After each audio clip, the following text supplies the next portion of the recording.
আসসালামু আলাইকুম গাইস। আজকে আমি আমার ঘুঘু পাখিকে একটি সরিষা ফুলের ডাল দিব।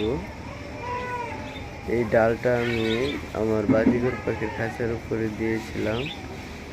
তো ওরা এটা নিয়ে কোনো খেলাধুলা করতে পারছে না, বা হয়তো বুঝছে না এটাতে কীভাবে খেলবে বা কী করবে।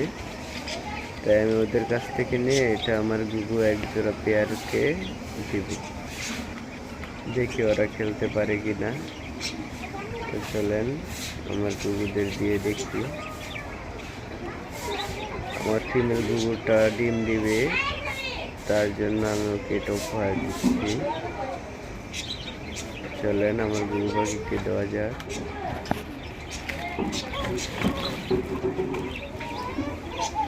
ওদের লাঠির উপরে দিয়ে দেই, যেন ওরা নিতে সুবিধা হয়। ওই যে ফিমেল ঘুঘু পাখিটা বসে আছে, দেখেন মেলটা নিবে গাছটা। আমি এখানে রেখে এই ছিদ্র দিয়ে ভিডিও করার চেষ্টা করতেছি। গাছটা রাখলাম, দেখি কখন নেয় বা কি করে হয়। ওই যে ফিমেল বসে আছে, এই তো ডালের কাছে আসছে, দেখি নেয় কিনা। খাওয়ার চেষ্টা করছে হয়তো না, ওর বউকে নিয়ে দিবে ফুল সহ। মনে হচ্ছে গাছ পেয়ে খুবই খুশি হয়েছে তার স্ত্রী। আচ্ছা,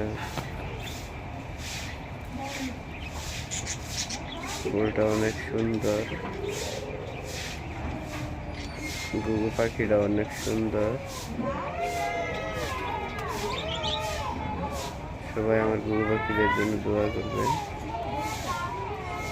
ও আর কিছুদিন পরে ডিম দিবে। আর এই হলো ওদের আগের বাচ্চা।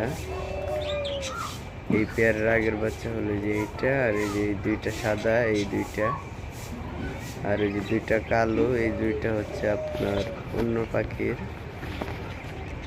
অন্য পেয়ারের।